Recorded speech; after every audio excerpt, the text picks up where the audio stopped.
obtain the equations, but also obtain the state space form, and also using those equations do the Simulink representation. So in here you're gonna go,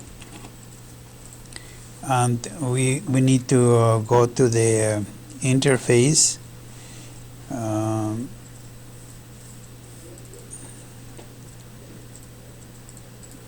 So we need to go to the interface in the where it says interface, MATLAB interface.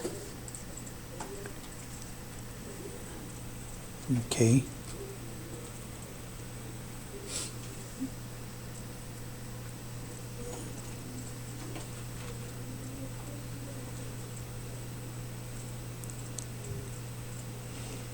We have a bit of a problem here, that I have a red arrow in here.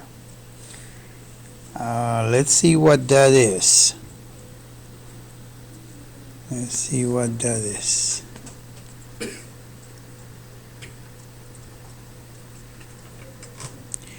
It looks like I have like two bones, one on top of the other, so it's not going to let me go to MATLAB until I fix that.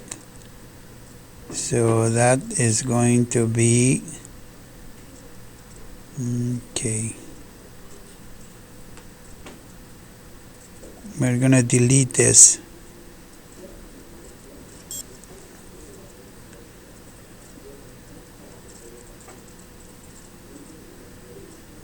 There you go.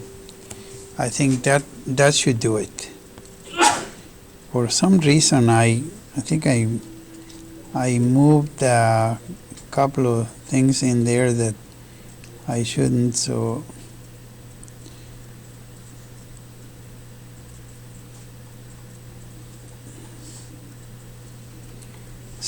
what we're doing right now is we're going to go to the interface in this right here, MATLAB interface.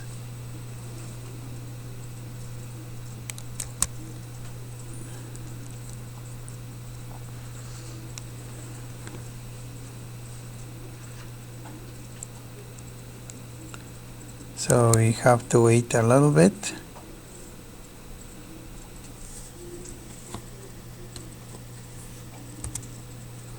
And then computer will interface to MATLAB quickly.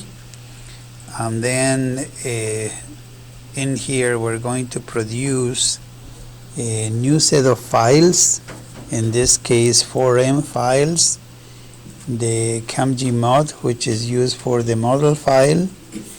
You have the CAMG EQU file, and then CAMG SYM file, CAMG num. In this case, we are concerned today only about the CAMG SYM file.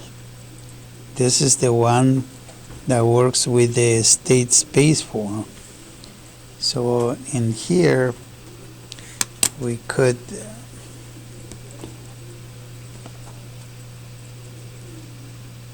okay. So this is my CAMG SYM file. The bond graph needs to coincide with this description in here. So perhaps I think it might be a good idea for us to put the bond graph up again so that you can relate the bond graph to the files. I think that's a very useful thing to do. So here we go.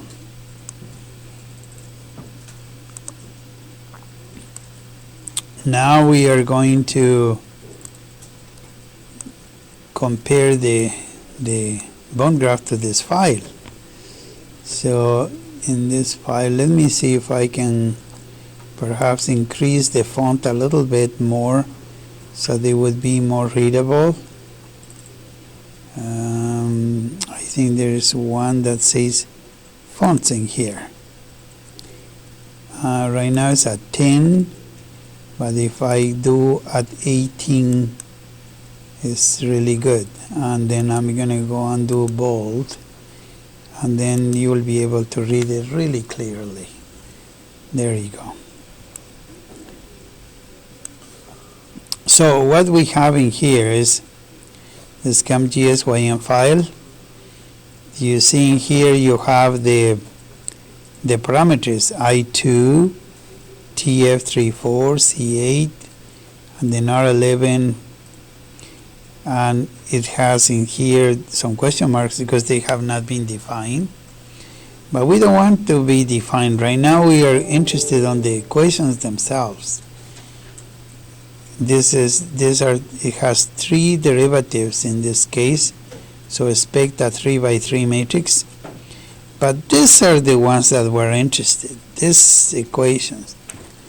These are the equations that we're interested. These are the ones in the Cauchy form used to produce the state space form, and we are going to use a little later those to produce the Simulink model. So that's equation number 2, and this is equation number 3. Keep in mind, those are the ones that we need to work with. So this is the bond graph model that fits this. Now, where does these equations come from? These 3. Perhaps it's worth to go back up to here, to the CAMG-QU equations. See, each one of the efforts and flows has been defined here. And there's those 3 equations, dqa, dp sub 9, and dp2. Those are the equations. But these are not in the format to get state space form. That's the thing right here. So what should we do to get state space form? We have 2 ways of doing this. One, I just run this file and the computer is going to do it for me. 2, given these equations, I should be able to do it by hand. Remember one thing, that without doing anything, at this point, the computer can give me the A and B matrices, no problem. But cannot give me the C and D matrices. Why is that? Because the C and D matrices require that I define an output or outputs. So in this particular case, I could say, listen, I would like the, you could say, the velocity of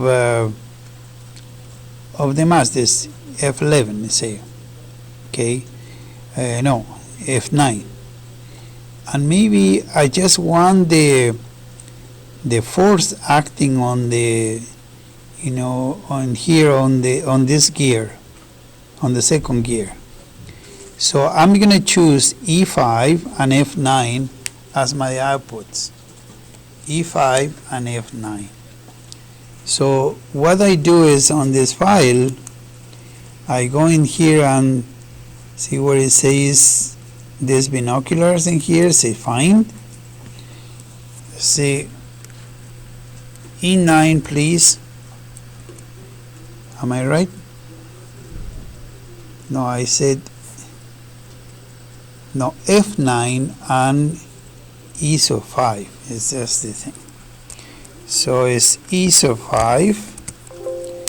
So when the computer goes to that definition of that output, it clears these 3 lines. And what you're doing is, first of all, you say, this is my first output, and therefore I need to say this is going to go in the first row of the C and the D matrix. So we change that. And then we said the other one was F9. If I type F9 over here, the computer, oops, I think we messed this up. Okay, I wasn't here yet, so this is F9. So now I'm defining two outputs, and I have a system that has three equations.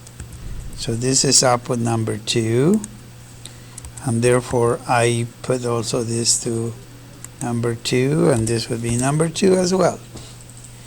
Once I have done this step, I can run this file and obtain the matrices, all 4 of them. See, the computer begins telling you your input vector, you have E1 and SF13, which is the wall. Input 1 is SE1, input 2 is SF13. So in here, it says your output is A5, and the second one is F9, F7. Yeah, F9 is good. It gives you the A matrix in here, and it gives you the B matrix in here, and it gives you the C matrix in here. That's, and the D. That is the state space form. But you may say, well, you know, I really would like to understand where this thing comes from, because that's where we are right now. I would say, why don't we go back to the equations and take a look on how the computer produced these equations, because it is nice to obtain them quickly, but we need to make sure that we understand how that happens. Okay, so I'm going to put this on top over here. All right, and I am going to put my notes on the other side, and then we're going to say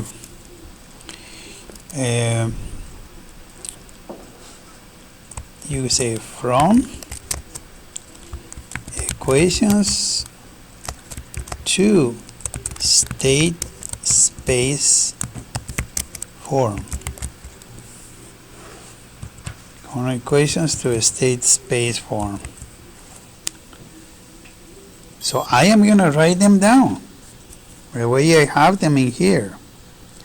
The first thing you got to recognize is this. You really need to look at the order in which the state variables are. So you're going to define what the equations are here. And so in here you're going to have this equations d q sub 8 dt equals, and you're going to have the other one, which is dp sub 2 dt equals, and then dp sub 9 dt equals. These equations, you obtain them from the individual ones, and after doing substitutions, you're going to end up with this equation. Do you see what it is? Right here, I am going to write it down more precisely. This has the P2, or actually it has like T34 divided by I2 times P sub 2 minus 1 over I sub 9 times P sub 9. This equation that you see in here, this one that you see right there, is this equation right here. Okay. So let's erase that. and then dp sub 2 dt. Well, that's the next equation down. So we're going to go and see there's dp2 dt. So this is, in here you have SE1, it says, minus T34 divided by C sub 8, and then this is going to be multiplied by Q sub 8, right? Yeah. Okay. What about the third one? The third one is this one, dp sub 9, which you can obtain from the little equations. 1 over C sub 8, Q sub 8, and then you have minus P sub 9 over I sub 9,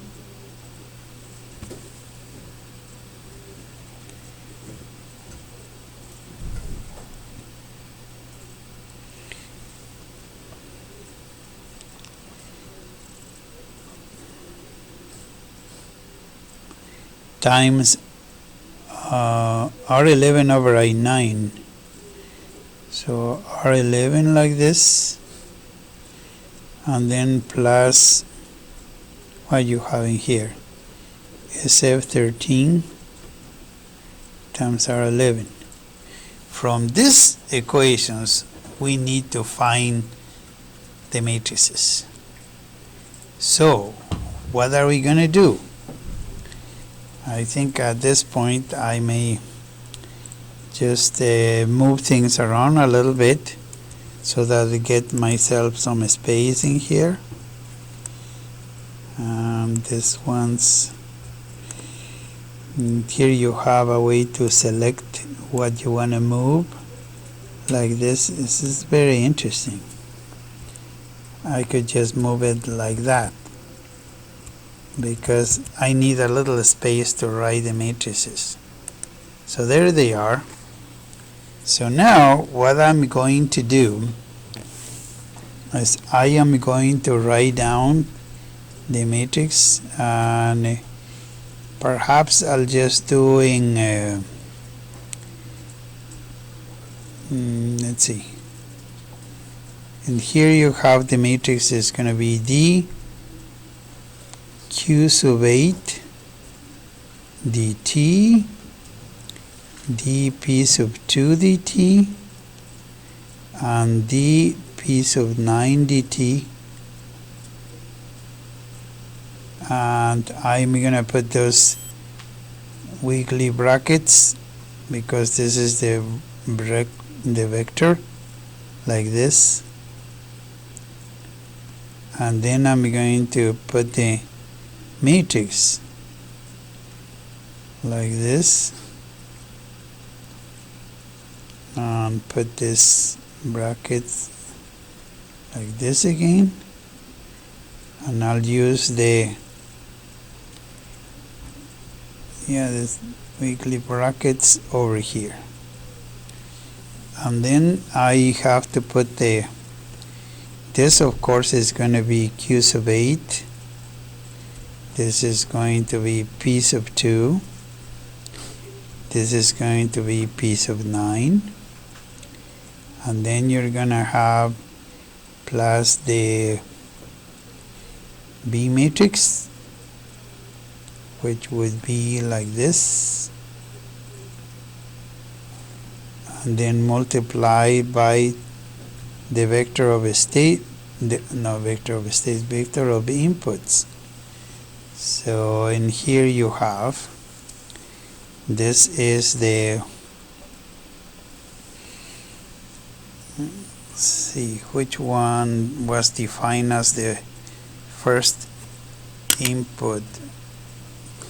It was at the beginning of this file right here.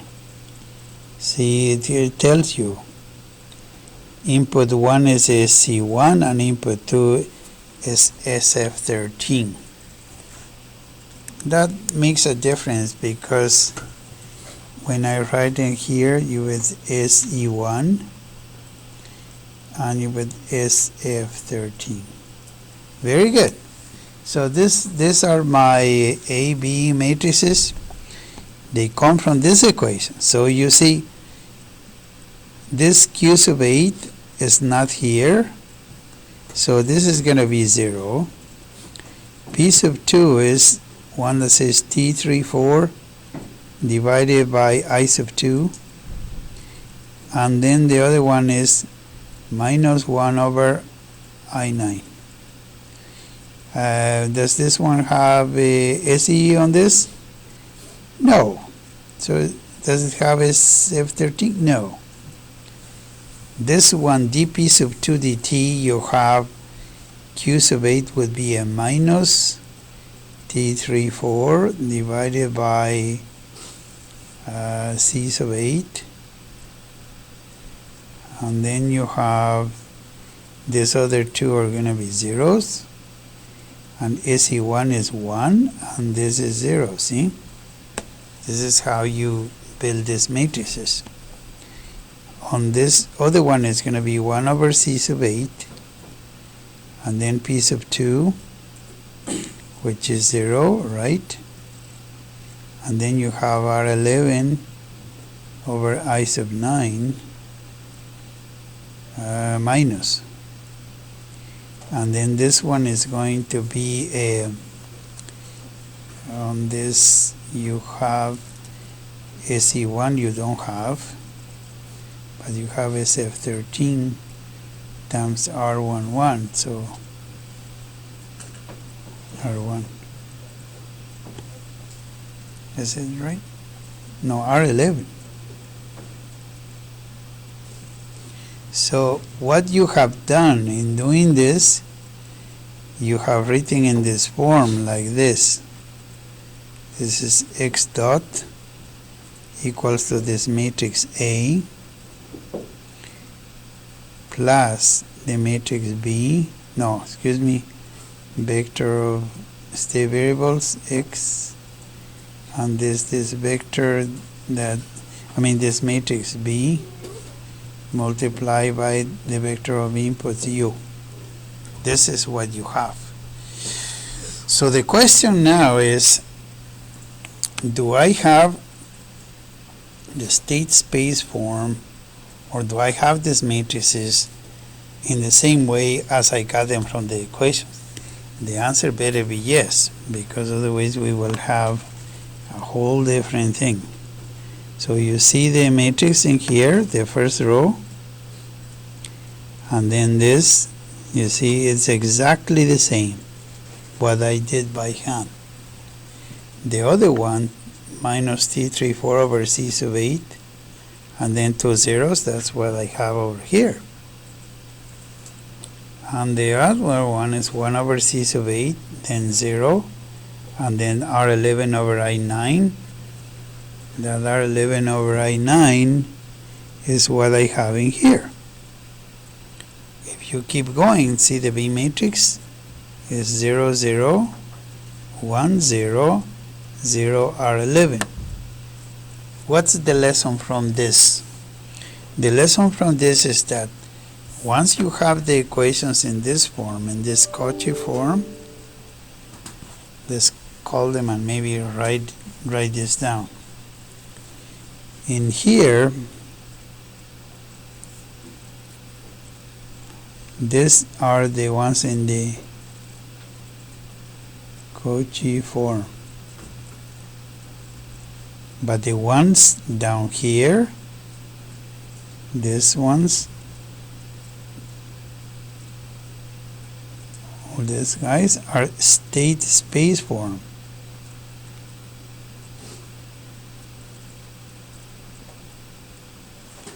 Because we have the matrix A and the matrix B.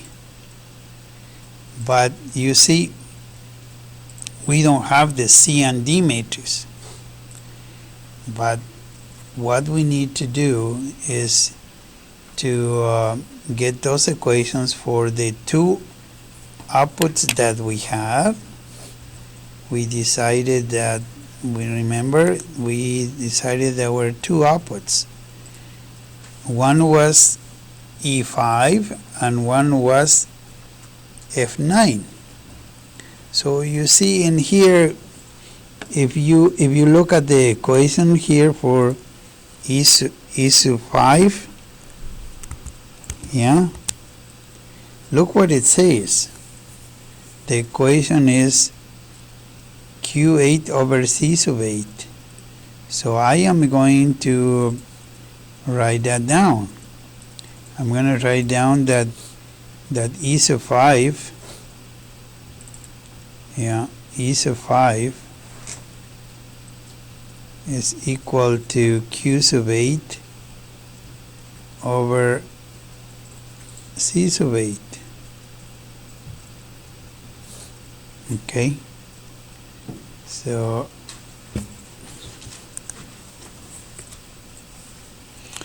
let me move this up a little bit.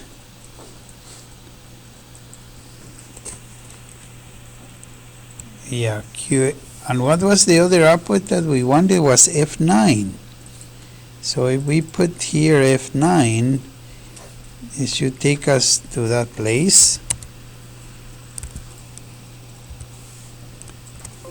Yeah, and you see here is Q9 over I9. So F9 is Q9 over I9. Right here. Oh, sorry. Yeah, you're right. Thank you.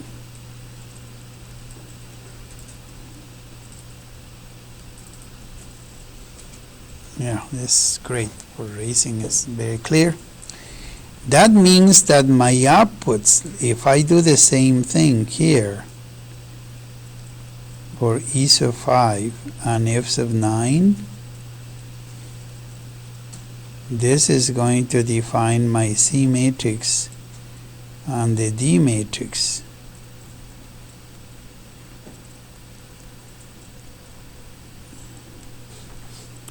So let's fill it in. This, you know what? This has to be the same as the state variables are. So, and in the same order.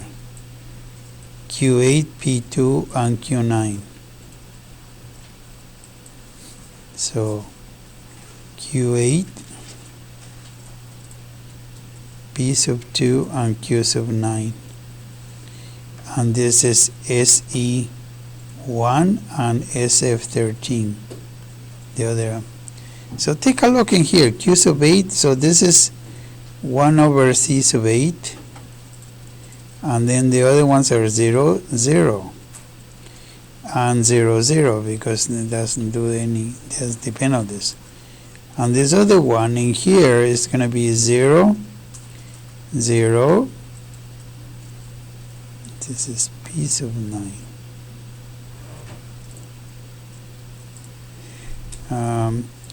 And then this is going to be 1 over C sub 9. This other one is going to be 0, 0. See?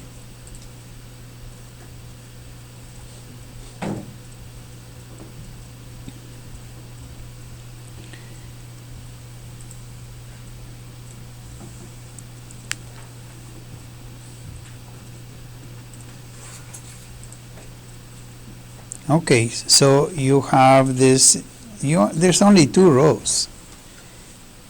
This it has 2 by 3 because there's 3 state variables, and this is 2 by 2 because it's got 2 inputs. So what I'm saying is, just in case you might not, you're questioning, if you expand these matrices, you should get these equations. Like you do this row times this column, should produce this equation. And this row times this column produce this equation. So these are the C and D matrices.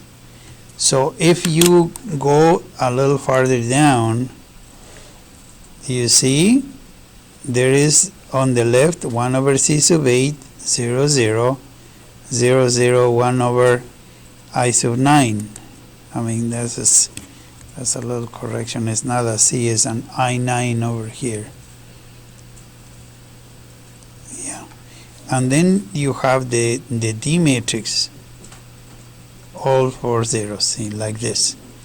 So that concludes our state space representation and production, you may say, of this.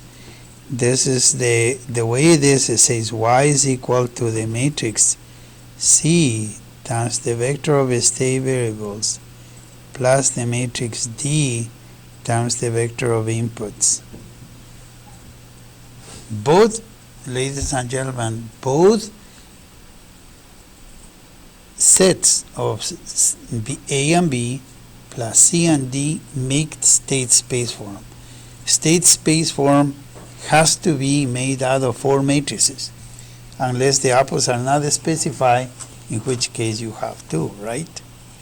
So now the question is, can we, using these equations, produce the Simulink model? So what are we going to do now? We are going to go and use as a reference our equations that we have in here. We have to have these ones. There's 3 of this. Okay? So what we need to do is we need to produce a block diagram that will produce these 3 equations. So how do we do this? Let's just go over here and go over here. What I would do is to say, okay, this obviously is a summation point. So what I would do is I will say, okay, this is a summation point where the output of this is dq sub 8. Okay, and what did I get to do that? I have one that says is 1 over I2 p sub 2, and then it says times T34, and the other one is my minus p sub 9 over I sub 9. That's the first equation. The second equation that you have produces also a d p2, okay, and then it has a 1 here. I like to put this SE1,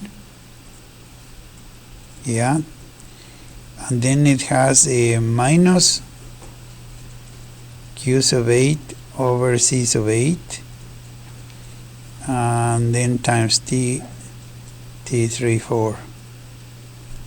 That's it.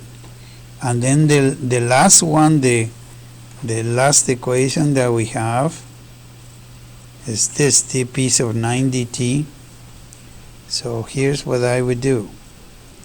This one produces dp sub 9 dt, and then it has q sub 8 over c sub 8 minus, plus. It has another one that says this is R11 over I9 times p sub 9 negative, and then you have one that says SF13 times what? R11 SF13. Okay, so what do you do here? We need to start building this derivatives. 1 over S will produce p sub 9. And then you can put your scoping here. This p sub 9 is required here. So in here you have this with 1 over I sub 9. And you have a minus sign in there. And this would come here. Then you have this integral in here. 1 over S, you will have the p sub 2, but you see p sub 2 is needed for this other one. So what I would do is, this thing is like this, so that it doesn't make a mess in here. We could go up to here. Okay, so you'll have this. We will go this way, and you'll have this p sub 2. This would be T34 divided by I sub 2. And then you have this Q8 that comes from this 1 over S, and then this scoping here. But you want Q8. This is Q sub 8. So I would do this. Go over here and then multiply this by 1 over C sub 8 and then connect. And then finally you see you have two of them, and this is one, this is a plus sign. I would extend this signal over here, because that's, and have the plus sign here. This other one has the minus sign. And finally the p sub 9, this would be like this, would be R 11 by I9, and there, and from here you could actually enter it into Simulink. This is what you have to do.